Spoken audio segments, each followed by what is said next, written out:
All right, so we officially are recording. Okay. So what's going on, guys? Welcome back to another episode of Into the Mind. I'm your host, Marlon Johnson. Today, my guest is Tino Luna. And first off, I need to say a big thank you to Tino. Tino, you are a huge part of why I was recently able to lock up my first two contracts and officially say that I got a house for free. Tino is Yeah. one of the senior acquisition managers with American Home Buyers, working directly with Pace Morby and Cody Barton. And together, he and his team, they're locking up on average, 12 wholesale deals a month, something like Yeah. 6 fixer flips, and a handful of creative finance deals. I recently flew out to Arizona to spend some time with Tino and the squad, and I was blown away to see how the whole operation runs from the inside. I did not know what to expect with going out there on that trip, but I absolutely loved what I found. Your team had an amazing energy. You guys fully supported one another to help get deals locked up and to just keep growing each other in general. And my first day out there in Arizona, Tino, you actually took me out to lunch and explained how to win in this real estate game. And it's all about being consistent, focused, and having perseverance. So that Yeah, talk, man. that's really what gave me the fuel I needed to come home and to build my business ultimately. So that's why I'm so glad to have you on the show here today so that you can share Bro. your story with the world. And I'm hoping it's going to inspire and motivate others the way it did for me. So, Tino, thank you for Yes, coming sir. on the show, bro. Bro, thank you for having me. Thank you for all the kind words. Definitely excited to be on here. Obviously we had some good conversations when you came out here, and I just like the way you approach business and just your aura, I guess you could say. You have just really good energy about you. Very grateful for the time that you spent in Arizona, and that goes a long way. The cards went a long way. So just really appreciate you and your genuine spirit. And I'm excited to get going and really dive into the mind here, brother. Dude, oh man, I'm happy. By the way, I'm really happy you guys got those cards because at first I was like, yo, I'm just going to leave these here. I hope someone finds them and no one like throws them out and just like pushes it into the garbage. So that's Yeah. awesome, man. Yeah, we So, all got them. Super appreciative, bro. Like you are, like I said, you're one of a kind. You're the first and only person to show that kind of appreciation. So it goes a long way, man. dude, appreciate it, man. So let's get this episode started off with diving into a little bit of your history. I Yeah. want to know, what were you doing before you got into real estate? So I guess back to so I was raised in LA, came out, played baseball. Baseball was a big part of my life. Went to college, played ball in college, tried to, live the dream and make the big leagues and stuff like that. Obviously didn't do that. And I got a degree in nursing. Um, and then I still am a nurse. I still have my bachelor's, and I have my RN license. So, but for the last 5 years prior to getting into wholesaling or real estate, I was a nurse. So yeah, that's my background, man. Just baseball and nursing. That's crazy, man. Like that's wildly different from what you're doing today. I don't think a lot of people would have known that you even were in school and acted as a nurse and that you worked as a nurse. And I mean, I kind of figured the baseball, like if you go on your Facebook or your Instagram, it's clear my man plays baseball. Yeah. I'm obviously still a huge baseball fan. Love the Dodgers. And so, but yeah, dude, I was a nurse for 5 years. I actually recently just walked away from nursing. Um, I haven't been a nurse, or I haven't been working since February. So I did, a little bit of ER, some step down stuff. So definitely two different worlds, like definitely still helping people. And that's kind of what drove me into real estate is the idea that we can help people and make money at the same time. But just two different capacities. Dude, I'm happy to hear you say that because I think that's what you just said. That's also what pulled me into this entire realm is the fact that I was looking for something where I could fulfill that emotional need to want to help people, to want to be of service. And at the same time, I needed to find something that could support me financially and get me to where I wanted to grow and something that was actually going to make it happen, to fulfill the dreams, because we have big dreams. There's a lot of things that we want to do that cost money. So we need to have something that could actually supplement it. It's, it's like, it's just a matter of fact kind of thing. So that's cool that you saw real estate for that. So when did you actually get into real estate? Like, so you're working as a nurse. What made that transition happen? Well, I've always had an entrepreneurial mindset, I guess, or not always, I guess. It started in college. Similar background to Cody Barton, one of the owners at American Home Offers. I got into an MLM, multi-level marketing, and I did well there. Learned a lot of self-development, and that kind of sparked that entrepreneurial mindset. So ever since college, I've been looking for something to really dig my teeth into, to really, walk away from the rat race, I guess. I was raised where my parents were like, hey, get an awesome job, get a stable job, put into your 401k, work until you're 65, and then retire. And that just never really resonated with me. And so anyway, from college, always looking for something. And then one day an ad came up for wholesaling with one of the big coaches out here in Phoenix. I'm sure you've heard of Clever Investor. And I learned what wholesaling was. And at first I was like, I don't believe this. Like, you can get into real estate with no money, no credit. I'm like, this sounds like a scam, but I'm like, whatever, I'll just give it a shot. So I ended up buying his course, and that's what introduced me to the business. And then from there, just kind of did my own thing, really struggled for about 18 months. And then I met with Pace Morby, and I kind of brought him value-driven relationship. And I was like, hey, I closed some deals with a prior wholesaler that we weren't able to sell. I think because you do creative structuring, I think these may be some deals that you can help the sellers out. And Pace was like, well, it's really rare that you can keep a relationship with a seller even after you guys, don't actually perform. And so he thought that was rare and cool that I was still following up with them. And at that point, Pace was like, what are you doing for money? And I'm like, I'm a nurse part-time, struggling with the wholesale game, really just trying to get 1 to 2 deals a month to pay the bills and add some freedom. And then, so ever since he brought me on board, man, things have just taken off like crazy. Dude, I mean, I absolutely like that. There's 2 things that you said that really, like, I want to tap into really quickly. You spoke about how when you first came across wholesaling, like, you're just seeing some ads on the internet and it looked like a complete scam. And it just triggered my brain into thinking like, yeah, it's funny how oftentimes opportunity looks like a scam. Like, our brain will tell us like, yo, that's not real. That can't happen. That's not.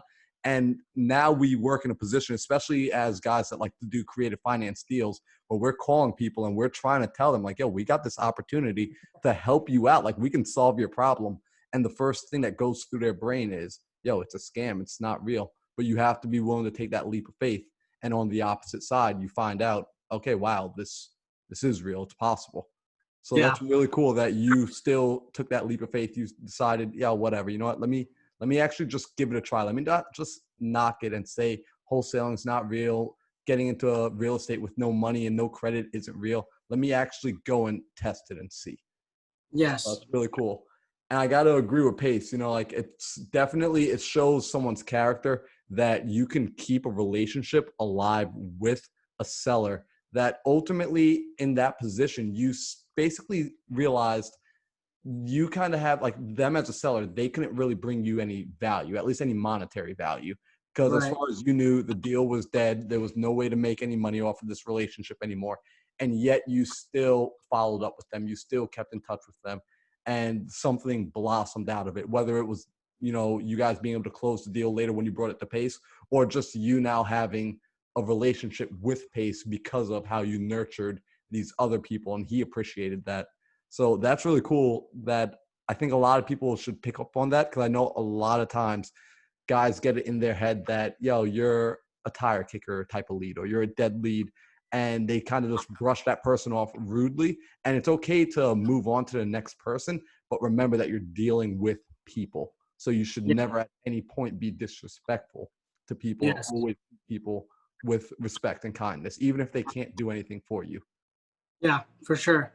That's huge. I think I like that you touched on that because there's a lot of, wholesaling is a very sexy thing right now, I guess you can say. Like a lot of influencers and people are pushing their narrative, and a lot of them push that narrative of like, we're out to make money and we're out to be sharks and we're out to just make as much money as we can. And it's going away from really helping people, right? And that's what I love about Pace is like, who can we help today?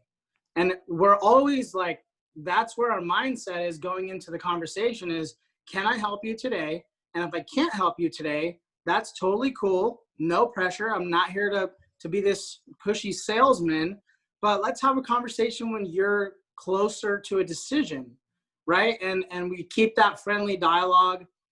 So I love that you touched on that because that's really what drew me to Pace is he is such a go-giver and it really does separate him from a lot of people.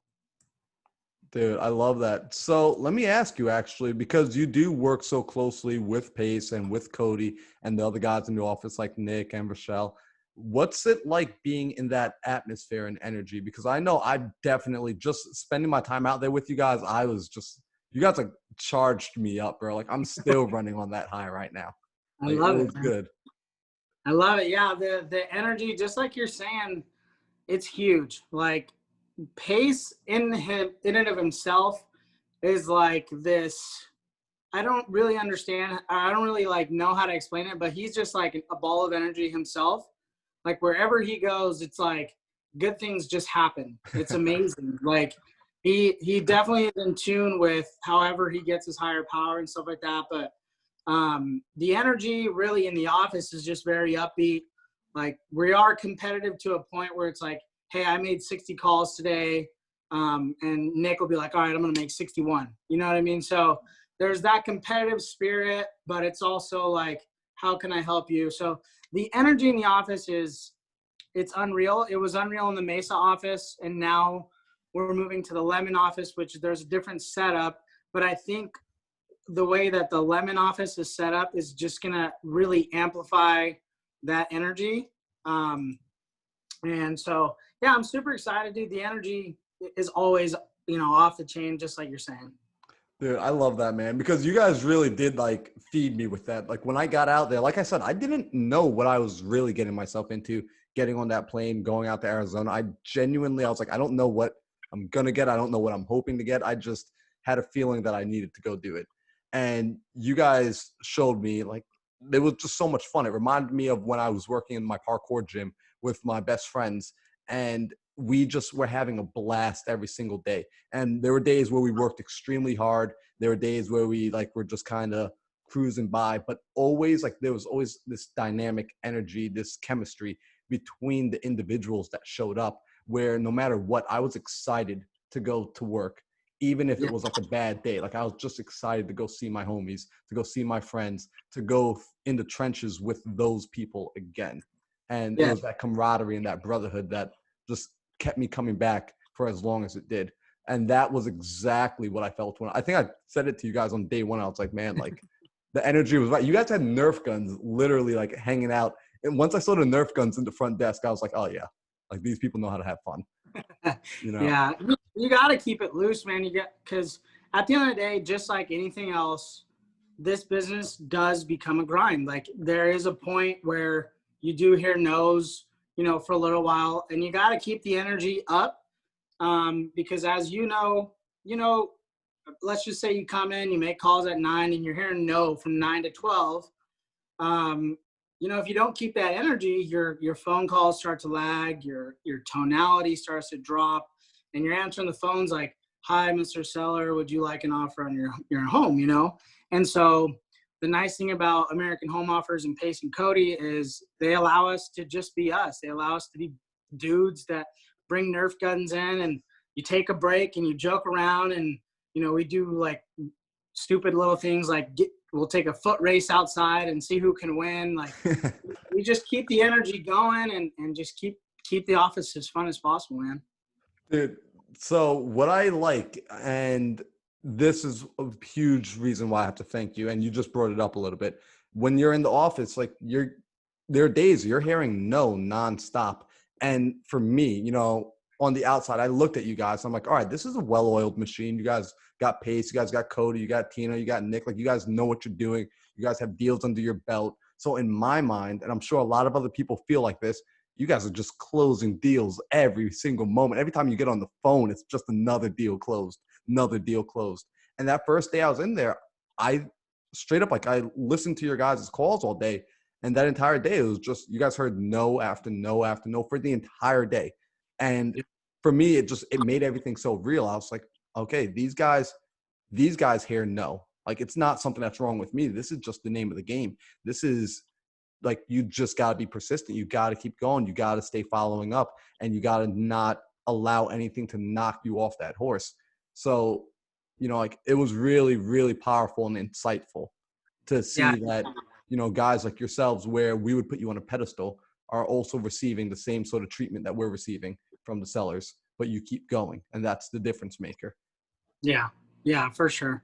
I think that's something that we've actually learned quite a bit recently. Actually, I would say let's go back to April. April, COVID hits, right? Mm-hmm. Or the majority of COVID hits. And that was our worst month. We still closed, like, I think 7 deals or something like that. But we saw that the activity because we were home. Okay. So being home is way different energy than being at the office. I have a family. Nick has a family. I have a brand new baby boy. So when I'm at home, there's a lot of discipline that needs to be had if you're going to get the calls in and the energy. So one thing that we noticed is our call volume went down, right? And so instead of hearing, sorry, hold on one second. Don't come back in, please. That's what it's looking like, being a dad working from home. That's it right there. So we noticed our call volume went down and the deals went down. And so I was talking to Pace and I'm like, dude, what are we missing? What's the magic formula, right? And he goes, well, look at your guys' call volume.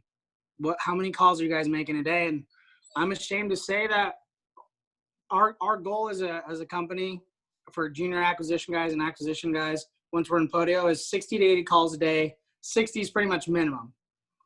Typically we do about 80 to 100 calls a day, but dude, we were somewhere like in the 30s and 40s, everybody. And one thing that I've noticed is yes, you'll get better as a salesman and you'll know when to say things and when to not say things. But at the end of the day, man, the great equalizer is the effort. If you turn more cards over, you're going to find the aces quicker.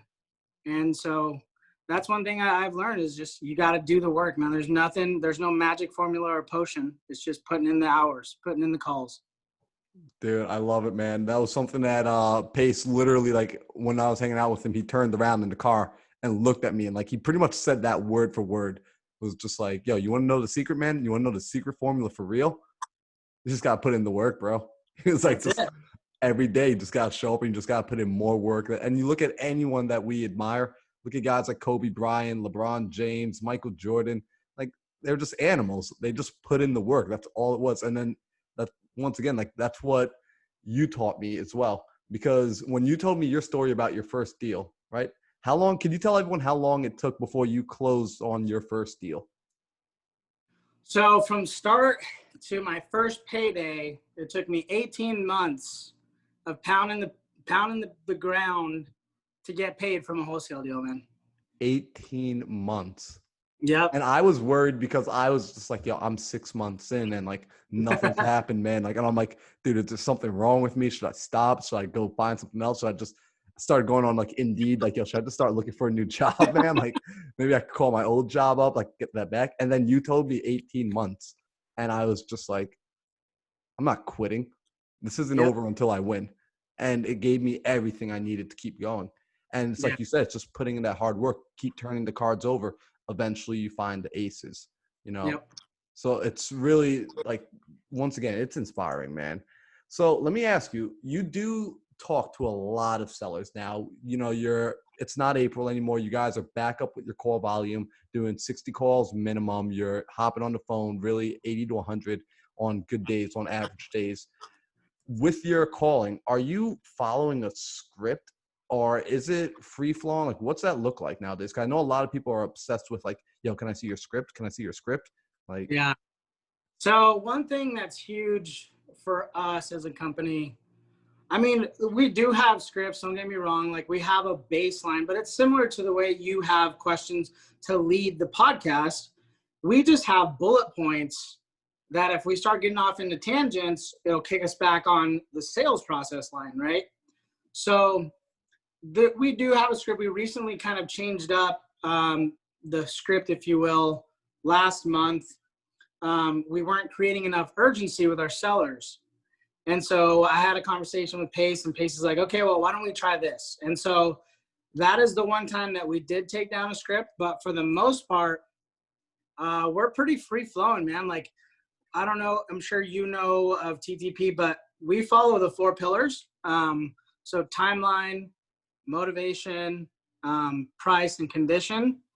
And as long as I can really get those 4 things out of the conversation, I'm pretty happy. So, but to answer your question, I would say we do have a script, but it's more like bullet points to really keep us on track with the phone calls. I love it. And I think that's a lot of newbies get hung up on saying that they don't know the right thing to say. And something somebody told me was, you can't ever say the wrong thing to the right person, and you can't ever say the right thing to the wrong person. And this, like, you and Cody, I heard you guys say this when we were there. Your job isn't to convince the seller that they have to sell their house. Your job is to convince the seller that if they're selling their house, to have the conversation with you. And Yes. that is such a different mindset right there. Yeah. That's an entirely different energy you're coming into that phone call with, a different conversation you're having, because now you don't feel like you're trying to trick a person into selling their house. You're just talking to someone that needs to sell their home, and you're presenting them with the best offers out there, period. Right. Right. And so, you know, the big thing in this industry is finding the motivation. Okay. So when you find the motivation, it's just learning how to ask the right questions about that motivation. So for instance, you know, a guy's like, hey, you know what, a deal we bought last month. The lady was like, hey, you know, I'm a new dialysis patient. I have to go, you know, every Tuesday, Thursday, Saturday. My master bedroom's upstairs. I'm so weak that I can't go up to my master bedroom to sleep. So I've been sleeping on my couch. But she also doesn't want to list it because of COVID, and has a weakened immune system. So I start really, that's where my rapport is built, right? I start asking questions about the illness and how that makes her feel and what it would feel like to get out of the house and have a master bedroom on the first floor. You know what I mean? So that's really where I guess the sales process comes in, is creating rapport with the right questions. It's listening to the conversation, really hearing what they're saying, and asking a good follow-up question. Dude, that's perfect. And it's spot on, because I now know from experience with the deal I recently locked up, that's all it was. It was listening to this guy. He had 2 properties. He was paying the mortgage on both of them, including his own personal residence. One of them, his tenant destroyed the place, ran out, it's been sitting vacant for 2 years. And the other one, his tenant wasn't paying the bill. So he's never missing a payment, but he's just like at a place where it's like, I'm paying 3 mortgages and I'm working 60 plus hours a week.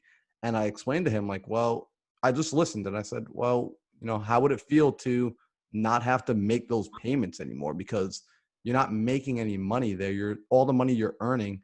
Why wouldn't it be nice for you to just keep that? Is that something that you'd be interested in? And he's like, yeah. And it's like, all right, well, we can help you make money by taking over your mortgage for you. Like, you don't have to pay that anymore. That won't be your responsibility. We'll pay that for you. and boom, free house. That's It's so like, awesome. dude, it was amazing. But it came from doing what you said, listening to this guy and not starting the conversation with what I wanted, starting the conversation with trying to figure out, the whole point of the conversation was to figure out, well, what do you want, Mr. Seller? What is it Yep. that would make you happy? And can I work myself in there to be the person that provides that for you? Yes, sir. Yeah.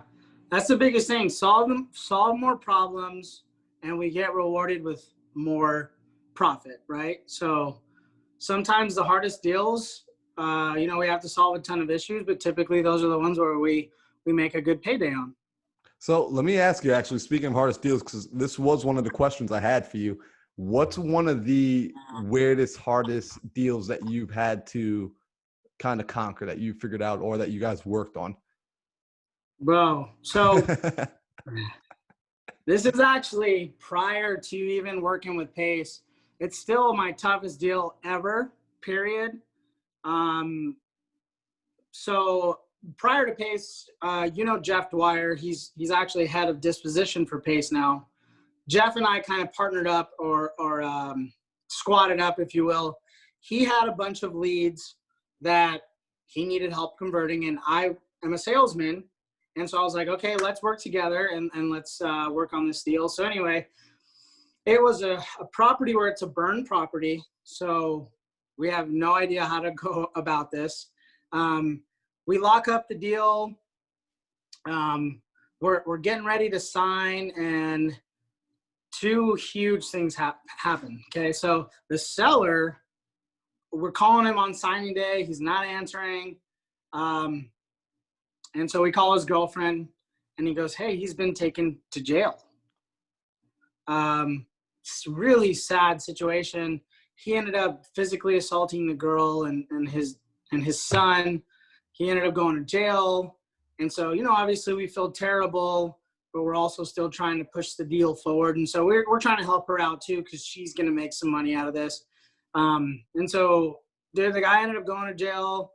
We ended up having to send a constable there and trying to work details out in jail. It was a nightmare, man. And it got so bad to the point where the guy started like threatening Jeff and I, like physically, verbally threatening us. So I would say that's the toughest deal I've ever had to work. Like, we had to find a lawyer to negotiate on our behalf in jail.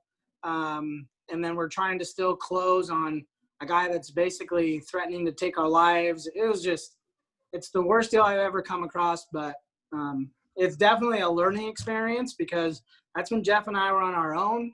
We were having to take it from start to close. Now, I'm working with Pace, and it's a well-oiled machine. All I do is grab the contract and basically toss it behind me, and everybody else from Cody to Jeff to Rochelle takes the rest of the way, And so I think that's the hardest thing about being a solopreneur, is trying to take stuff from acquisition all the way to disposition.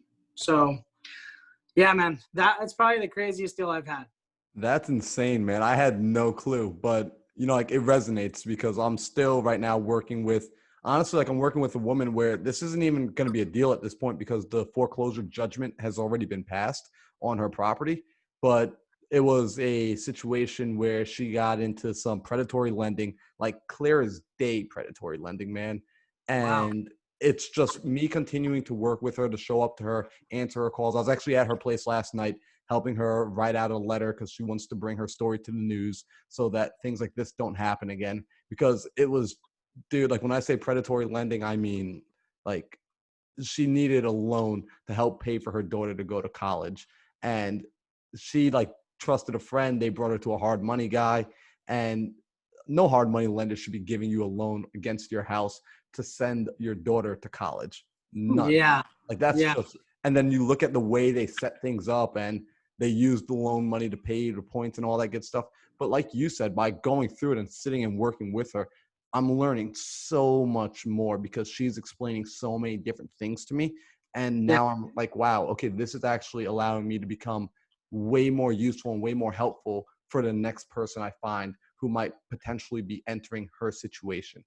And Yes. so there's never anything wasted out of it. But seeing what you're saying, as well as getting things from acquisition to disposition, it's a lot of work. And a lot of folks don't recognize that. The solopreneurs don't see that.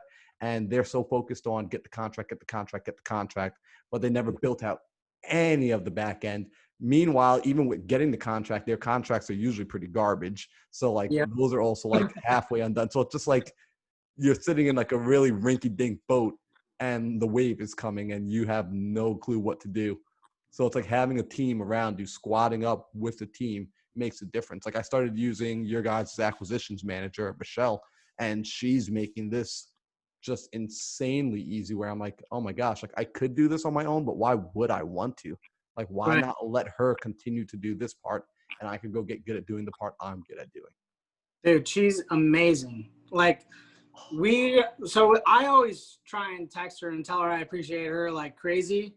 But if it wasn't for Rochelle, man, she's the glue that holds everything together. Like she's just beyond amazing. We appreciate her so much. And you know, if it wasn't for her, like a lot of our deals would fall apart probably.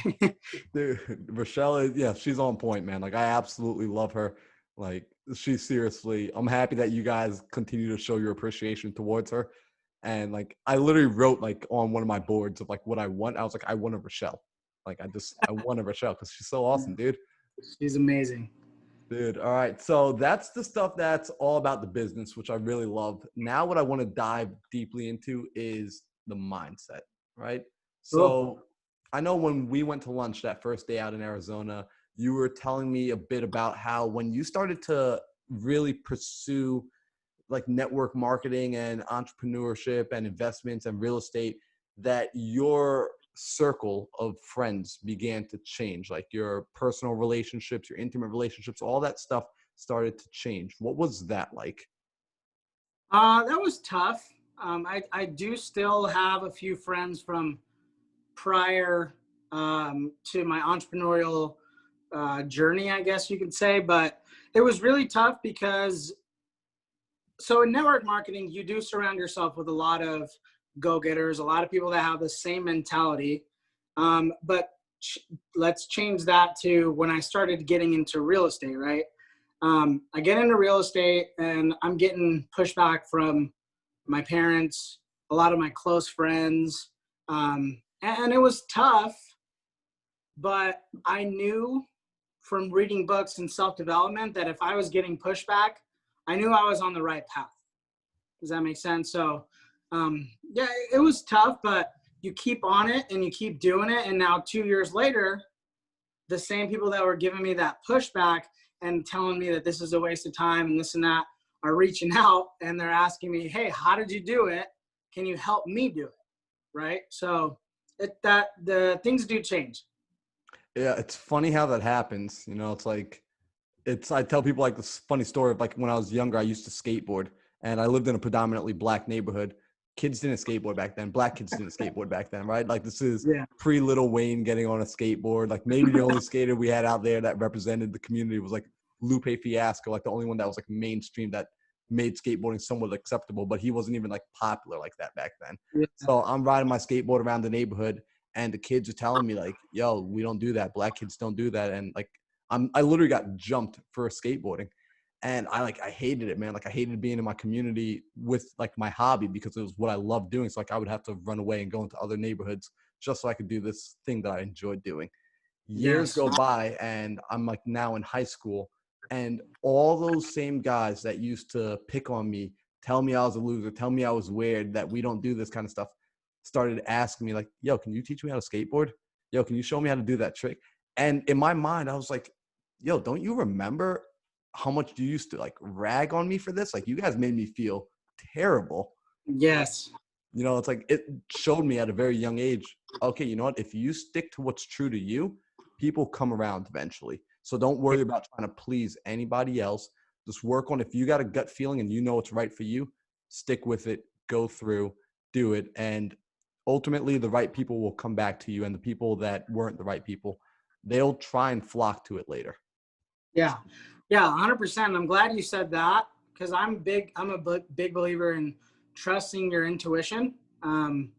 if I feel like it's the right move for me, and I still am working on this, but I'm working on just getting that gut instinct, really being in tune with, I guess, the universe, if you want to call it that, and moving quickly, making decisions quickly on my intuition. So I'm glad you touched on that, dude, because if you feel like it's the right move for you, at the end of the day, it doesn't matter if it's your dad, your girlfriend, your best friend. If they tell you it's wrong and you know in your heart and in your gut that it's right, dude, you got to keep pursuing it.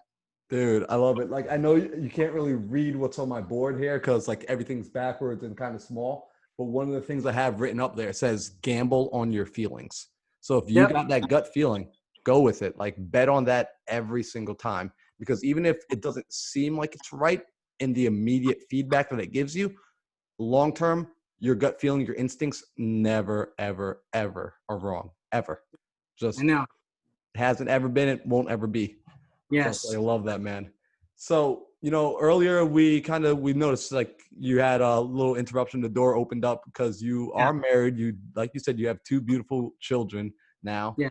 How do you manage, this family life as well as work? What's that look like? Were there certain conversations that needed to be had with you and your wife and your kids, or, because this real estate business, it's a lot. It is. It is a lot. Yeah, there were some conversations that had to be had with my wife and I. She's super supportive. I got really lucky with her. She's always known that I've wanted to be an entrepreneur and do something for myself. We actually met in high school, and I've been telling everybody since I was in high school that I'm going to be a millionaire someday. I have no idea how, okay, but I'm going to be a millionaire. And so she remembered that. And so anyway, we started dating, and we were married at the time when I found real estate. And I told her, like, look, it's going to be a really intense 5 years, but give me 5 years. And if in 5 years I haven't made any headway in this real estate thing, then I'll back off a little bit and spend time. But the way I mitigate that is obviously always being, in communication with my wife. But I stole this from Pace Morby's page: is wake up early. Wake up as early as possible so that you can crank out. Like, as an entrepreneur, we're big on self-development, reading, meditation, positive affirmation, stuff like that. So I try and wake up early. I'm not perfect at it. There are some times where, I sleep in a little bit, but sleeping in for me is like 6 a.m. But I try and wake up between 4 and 5 every day, and I get my self-development in so that I can go to work from 9 to 5 or 6. And then when I come back home, I shut it off. Like it's hard to shut it off because your mind's always running. But, I need to, if I'm putting in this kind of work to be successful in real estate, I need to put in the same amount of work into my family to make sure that we're growing as a family and I'm being the best dad and husband that I can be. Dude, I love that. I straight up, I truly, truly love that. I appreciate that because, like yourself, I stole that same page from Pace where I recognized, like, holy crap, that's why he's waking up so early. It's so that you can do all of like that working on yourself stuff up front. It's kind of like the richest man in Babylon. They have that principle of pay yourself first. Robert Kiyosaki talks about it as well. Pay yourself first. Now, they might have been talking monetary, but if we talk about just everything else that goes into being a person, into being truly wealthy, pay yourself first also means giving yourself time, spending your time on you first. Before you spend time on your business, before you spend time on your relationships, your family, you pour into yourself so that your cup is filled. And now that your cup is filled, you can now let it pour over into everyone else. And the beautiful thing about doing it first thing in the morning, you get to utilize it immediately in that day. Whatever Yep. you learn early in the morning, it now gets to be used right away. So you're really retaining it, you're really applying it, and you're actually building on that skill. I love Yeah. that you had that conversation with your wife, that you let her know, like, hey, like, give me 5 years. Like, and you're staying in communication with her throughout the day. You're letting her know, like, hey, I'm at work. Hey, I'll be home. And when you do come home, you shut it off because it's hard. A lot of guys, we get excited. We're like, all right, we're about to build this empire. And you go in there and you put the blinders on, and now you're building. And when you're finally done and you look at what you built, you realize you're standing alone. You got no one to share the empire with. And that's ultimately a failure. You built a failed empire because you're standing in it by yourself. 1,000%, man. 1,000%. Dude, I absolutely love that, man. So is that one of your, would you say like that's a daily habit that you have to wake up each day and work on the mindset first thing in the morning? Yeah. So that's definitely, I feel like I'm at optimal performance when I'm waking up and I'm working on my mindset. Like I wake up, I take a shower. I don't do the cold shower stuff. I'm thinking about it, but I wake up, I take a shower, or I wake up and go to the gym. And then after I'm done with the gym, I come back, shower, and then I do 10 things I'm thankful for. So I'm always in a positive mindset, in a gratitude mindset versus like being negative. You know what I mean? Like I could be, in other words, it just makes me grateful. Like I'm happy for my life. I'm happy for the income I'm making. And then when you're in that state of gratitude, you attract like more positive things. I cut out there. You attract more positive things into your life. And so I do the 10 things I'm thankful for. And then I read, it depends on the book. Like sometimes I'll read a sales book. And then sometimes I'll just read like straight self-development, like, How to Be a Badass. That's one book that I just finished. But right now we're reading a book as a crew. It's the 10X rule. And so we're reading it one chapter at a time. And then every morning we're trying to get a zoom in and kind of discuss the key points that we take away. So yeah, man, I mean, I think number one for me is taking care of my body. Like if I'm not in the gym and I'm not being active, I see myself start to slip a little bit. And then all of my other good habits, like reading, doing the affirmations, those start to suffer too. Yeah, I love it. I love it because I've been noticing the same thing. I've been waking up nice and early, going out to the track, running like 2 miles every morning. And then I like get the rest of my day is able to flow so much better because I took care of my physical body first thing in the morning. So let me ask you actually, because this is something that I've been reflecting on and reading about and have been re-implementing, which is getting yourself into that right vibration, getting yourself on that frequency first. So it's a lot of people, they're like, yo, show me the technique. Yo, Tino, show me how to make the phone calls, or yo, show me how to talk to a seller, or this and the third. And what I'm finding is more than show me how to talk to a seller, show me how to get into the right vibration first. Show me how to get into that frequency where the universe is just working for me, where I'm lucky. Things are just happening. I can't even predict what's going to happen. I don't know how it's going to work out. I don't know why it's working out, but it's working out. And that's kind of been where the mindset has been recently. And when I look back and reflect on the things that have come into my life that I've absolutely obsessed about, where I had no clue how I was going to get it, it just appeared, and it appeared quickly. I think, okay, you know what? Like, yeah, I don't know where the money came for those things or how the opportunities came, but I just remembered I was insanely obsessed about it. Like my brain was just on it 24/7. You couldn't turn me off of it. I was on.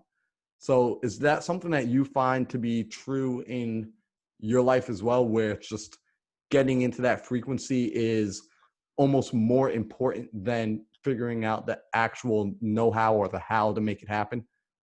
I think that's the biggest, like 100%, that's the biggest part of everything in success, is really getting into that vibration. I don't know, what you or your viewers are as far as like religious and stuff like that. I do believe in God, but I also believe that there's an energy out there. At the end of the day, I am a science head too. So if you break it down to the very basic science of life, we're literally just a giant bag of energy.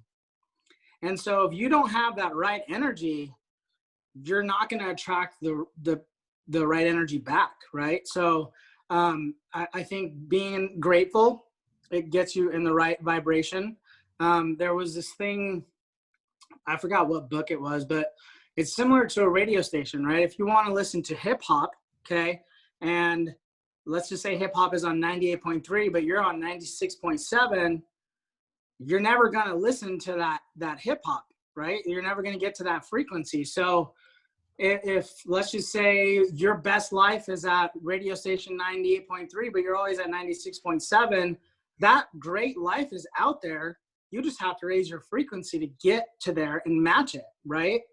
And so by doing the positive affirmations, by waking up early and working out and getting those endorphins and starting your day on a positive note, you naturally raise your vibration and turn that frequency into the best life. That's the biggest thing I've ever taken from Pace Morby is vibrations. Like, that dude is in amazing vibrations 24/7. Doesn't matter if he gets 2 hours of sleep, 8 hours of sleep. Like, he is a walking energy, like, vortex.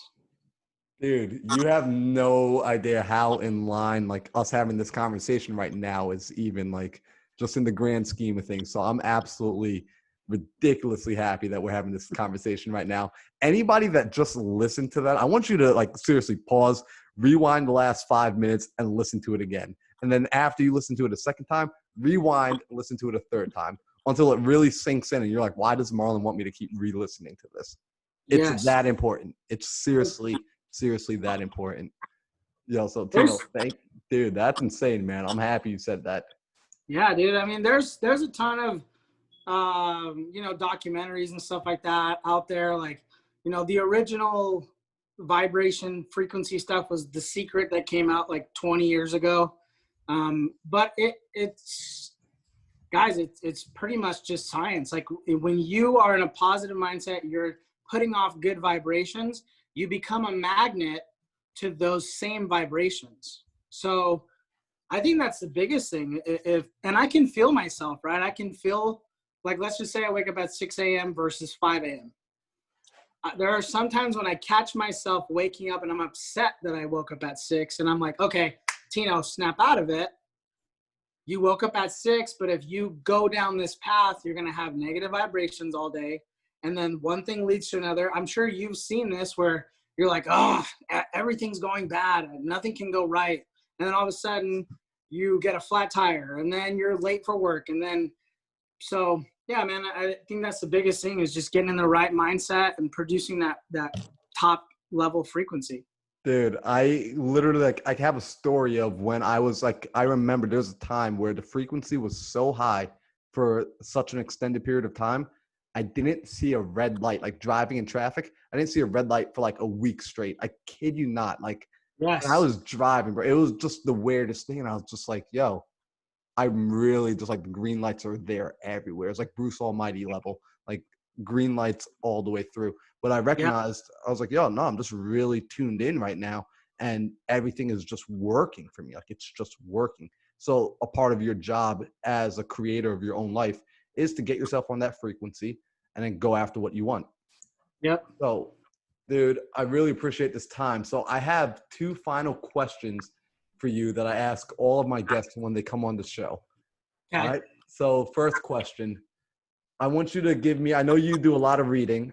I want you to give me 2 of your favorite books, and it can be on any topic. It could be on finance. It could be on self-development. It could be on real estate. It could be on baseball. It could be on whatever, but just 2 books that have been extremely impactful to you. So going back to the frequency thing, Think and Grow Rich by Napoleon Hill.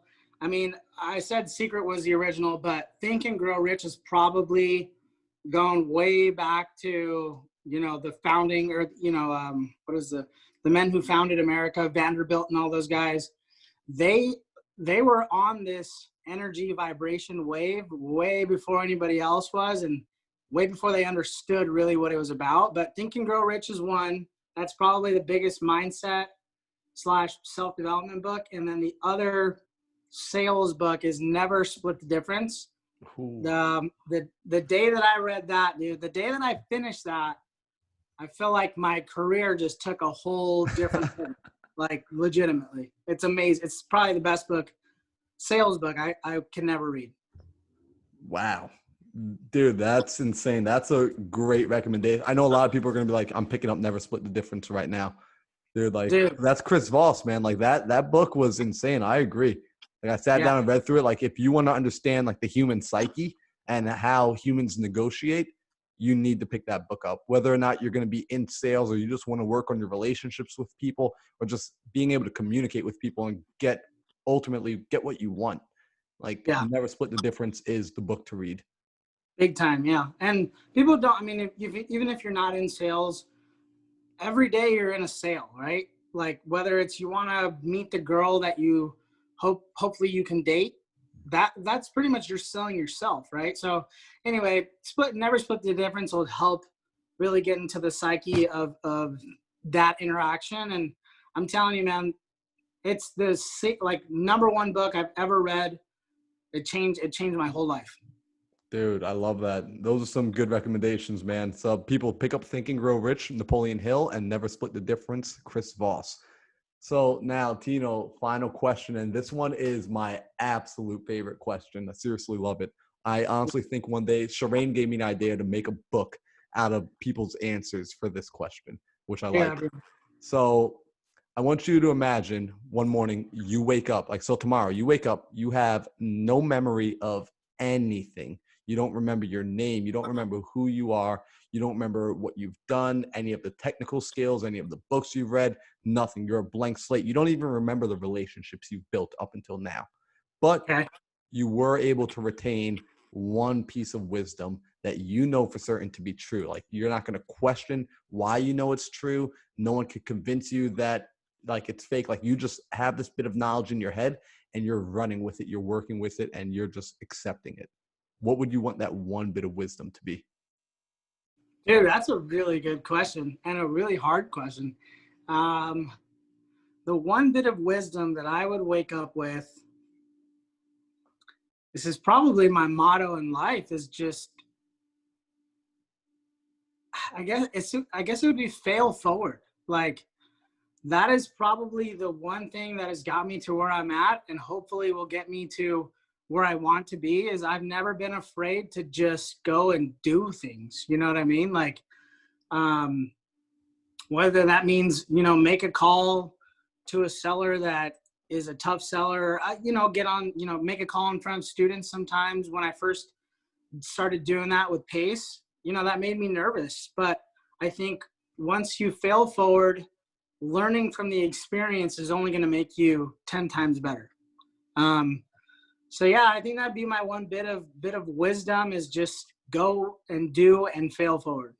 Yo, I absolutely love that, man. Like, you have no Yeah. idea how much that resonates with me because it's on my wall, like right behind my computer right now. It's literally on the wall and it says fail forward because Yeah. it's true. Like, you don't know what's going to come of it. Like, when I started doing these podcasts, I didn't know what was going to happen with it, like what questions I was going to ask, if people would want to listen. When I started getting on Instagram Live and talking to people, it's nervous. Like, I'm nervous. Like, I don't know what I'm going to say to people, and it's live and they're watching. But like you said, you grow from every experience. So I appreciate that answer big time. And I'm hoping that the listeners also appreciate hearing that, it's everything isn't perfect when you start. It's far from it. But if you're willing to fail, then that ultimately qualifies you to win. But if you're not willing to fail first, you're not going to get there. Yep. That's it. 1000%, man. Dude, so Tino, man, I want to be respectful of your time. I seriously appreciate you for coming on, man. This has been such a fun episode. It's really awesome diving deeply into your mindset to get a sense of how you think, to learn that your character and the way you are, it is intentional. It's something that you work on actively every single day. You build yourself up, you read books, you analyze and reflect on things that you've done in the past, and you're growing. And because of that, I can easily see you growing. I can see you hitting that $1 million mark if you haven't even hit it already. I'm sure you've already hit it and you've Bro. been keeping it on the low, bro. But dude, Nah, yeah, I appreciate the time, dude. I appreciate you having me on. I'm excited to do more things together, and then I'm excited to see you grow, bro. Like when you came out, you felt new. You're like, I'm not unsure of where I'm going to go with this real estate thing. And now you've closed 2 deals. You're getting this podcast going, dude. Like I can see I can see an awesome future for both of us. And we're going to look back at lunch at Bar Louie and be like, man, that was the start of something great. Dude, absolutely, man. Yo, Tino, I always appreciate you, bro. If you ever need anything, reach out. Bro, same to you, brother.